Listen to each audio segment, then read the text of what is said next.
What's up, family? Man, I want to have a heart to heart with you guys. Talk to you guys about this movie I saw the other day, Dream Seller. I believe that's the name of it, Dream Seller. Um, this guy, this homeless-looking guy, man, he's just looks, like typical normal homeless-looking guy, hair disheveled and just raggedy clothes. He sees this guy up on like the 21st story, 21st floor of a building, outside, ready to commit suicide, ready to jump. And this homeless guy makes his way upstairs, climbs out the window, starts talking to the guy, and eventually talks him down, where he doesn't jump. And from there, the movie goes on to where this guy's starting to gain, some fame. He's starting to gain some popularity because he's always coming to people at their lowest moments. Stay with me, we're going somewhere. He's finding people broken and just frustrated with life and just ready, to just give up and just everything else. And he comes in and he's encouraging them. He's a beacon of hope to these people. He's a beacon of love to these people. He's a beacon of light to these people. And everybody's tripping. How is it this homeless looking guy? How is it this guy that look like he ain't got anything? This guy look like he ain't accomplished anything. How is it that this guy knows so much about life? How is it that this guy knows so much about love? Stay with me. We're going somewhere.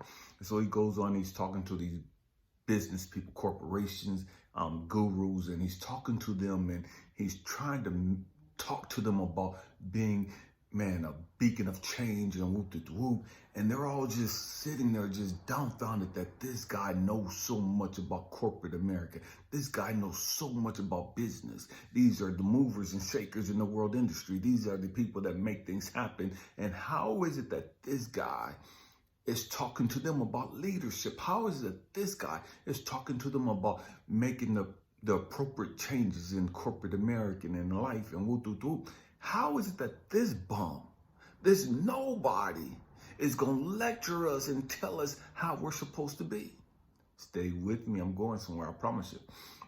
And so the movie goes on to where one of his followers convinces him to go on TV. They want to bring him on TV, and man, they want to talk to him. And this guy's not really feeling it. He's not about that. You know what I mean? He doesn't want to do it, but his follower convinces him to do it. Man, you'll be able to reach millions of people a lot faster, at one time, and da-da-da-da. And he reluctantly goes on. And once he gets on, he's not aware of the fact that these people have ulterior motives. They want to embarrass him. They want to shame him. They want to publicly humiliate this guy. In front of the world, they want to humiliate him. And so they bring him up. And they allow him to talk for a little bit. And then they bring a video up. And the video shows this guy in a mental institution, locked up in white clothes and in a straitjacket, and he's screaming and crying, and he's just going on, right? And the audience and everybody's like, everybody's taken back that this same guy who's a guru was once upon a time locked up in a mental ward, screaming and crying in a straitjacket. And they're now accusing this guy of being crazy, of being schizophrenic, of losing his mind. Stay with me. And the guy stands there and he understands, he realizes that it's him screaming and crying and going through all this stuff. And these people are trying to air his quote unquote dirty laundry. These people are trying to put him on blast in front of the whole world. And he's not even going to try to defend himself. He's not even going to say anything. And one of the young ladies in the audience tells him, man, say something. Please say something. And this homeless guy walks back up to the mic. And man, the executives and all the bigwigs, that own the company, that, man, we got him. We got him. We got him publicly humiliated. Now he's going to make a bigger fool of himself. So the guy goes up to the mic and he starts talking. And he tells his story. And his story is This guy was getting ready to go on vacation with his family.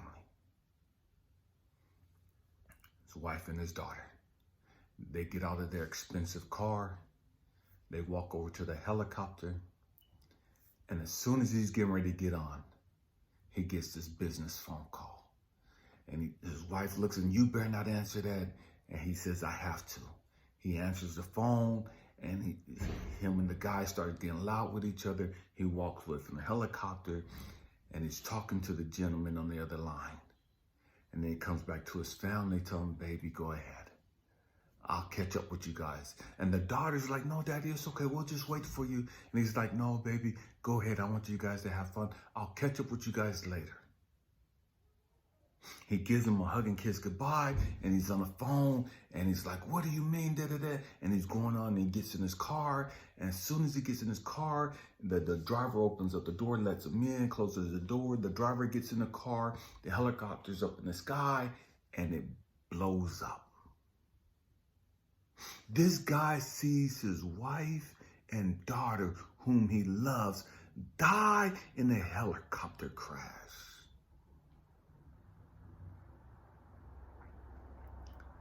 And he talks about how he lost it. He walked away from everything. He walked away from his wealth. This guy at that time was the wealthiest man on the planet. At this time, this bum, this homeless looking dude, when he walked away from all his wealth, his material stuff, he was the wealthiest man in the world. I believe he said he was worth $50 billion. He owned TVs, he owned a whole bunch of stuff, all these corporations and stuff. The wealthiest man in the world. They didn't know what happened to him. And this is him. And so all these people are like stuck. Because the wealthiest man in the world, the richest guru, the corporate guru, was this guy right here who looked like he didn't have anything. This guy who they thought was crazy. This guy who lost the love of his life and his daughter. He lost everything and found himself. I'm going to say it again. He lost his family. He walked away from all his wealth to find himself. He lost his mind, had nervous breakdown, was in and out of mental institutions, but he found himself. And see, this is what the great majority of us don't really understand about life. See, as chosen ones, this is what we can't really fathom. That, man, you're going to go through some shit in life. You're going to get to that point of brokenness. You're going to get to that point of, of losing everything. And so many of us, we look at this, God is punishing us, God don't like us, and it's not even about that. It's the simple fact that you're not really here doing what you came here to do. You've gotten distracted in life. You're not fulfilling your purpose. You're not walking in your God-given authority and power. And so you're all chasing money and buying companies and chasing ass and trying to do all this other stuff because you've been distracted. And so God is allowing certain things to happen so that you have a nervous breakdown, so that you lose your rabbit ass mind, so that you lose all your stuff and become homeless. You lose your power, your influence, your name, your credibility. You lose every motherfucking thing. All of your fans, all of your followers, you lose everything just to find you. To find you. Most of us don't want to lose everything to find us. Most of us, we'd rather stay stuck. We'd rather stay lost than to let it all go and discover who we really are. It's the truth be told. The great majority of us, we ain't willing to give up our followers. We ain't willing to give up the fame and the status and the political connections and influence and voodoo. We don't want to give that up because we think that's the most important thing in life. We think that's what successful is being. We think, man, you've arrived. Once you get here, once you get this type of money, once you get this type of power, this type of influence, you've arrived. And what this man was showing us in this movie is, no, you've lost it. It's not once you get all this material shit that you've arrived. It's once you understand who the fuck you really are, and you can only really understand who the fuck you are by having lost everything else that you've been chasing. Can you let go of all this material shit? Can you let go of love? When I say love, can you let go of having the love of your life in your life? Can you let go of your children?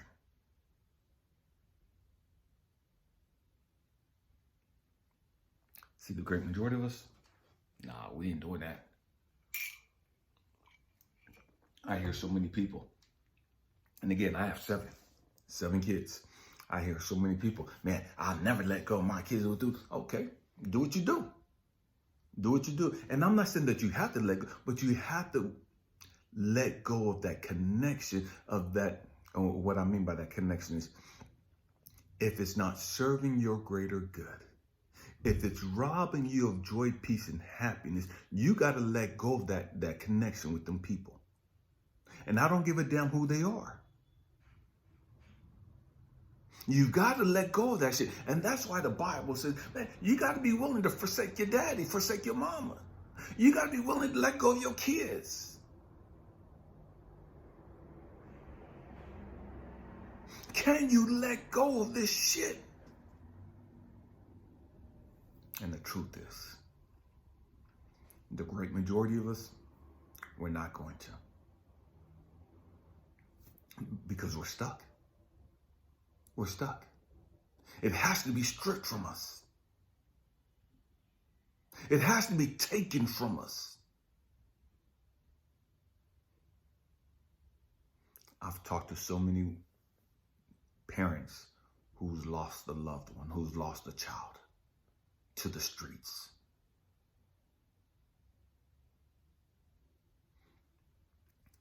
And there's something about losing a loved one like that that breaks you down.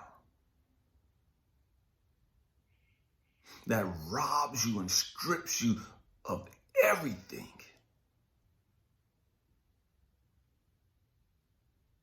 You got to be willing to let that go. You got to be willing to let all of that go in order to find you.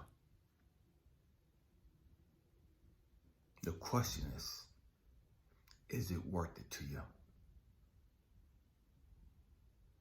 Is it worth you being lonely? Is it worth you being homeless? Is it worth you being looked at as like you ain't shit and you ain't accomplished shit, you ain't about shit? You look like a homeless person. You look like a bum. You look like somebody that ain't accomplished shit, ain't doing shit, ain't gonna accomplish shit. You look, I don't even want to talk to you. I don't even want you by me. Are you willing to go through that? To be rejected by society, to be looked down upon and dismissed by society, to walk in your purpose, to walk in your power and your authority. See, so many of us, we talk the talk, but we're not really capable of walking that walk. We can't do it. We don't want to do it because we're afraid of being rejected. We're afraid of being alone. We're afraid of being dismissed and validated and looked upon as not worthy and you ain't shit. And we're afraid of what other people think about us. We care so much about their opinion about us that we'll never become who we're capable of being. This man walked away from every motherfucking thing. He didn't give a damn what people thought about him. He left it all behind and went out and found himself. Are you that courageous? The truth be told, the great majority of us are cowards when it comes to stuff like this. We're not brave enough to do it. We won't do it.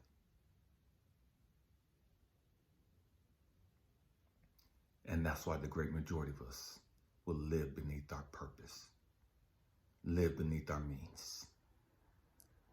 Why the great majority of us will never walk in the power and authority we have. Why the great majority of us will never be all that we're capable of being.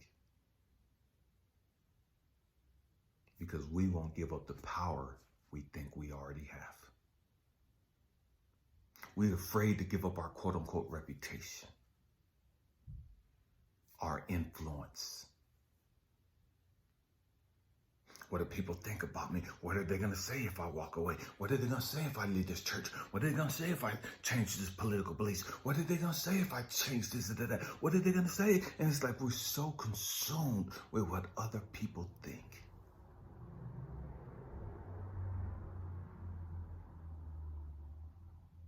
Man, we got to grow up. We got to grow up. Hope and pray that I said something to encourage you, to challenge your beliefs, challenge your way of thinking, challenge your perspective.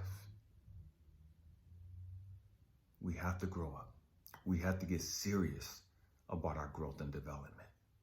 We have to get serious about walking in the authority and purpose in which we came here to. Not what others want from us, but why we came here. I love you guys. Happy healing. Peace.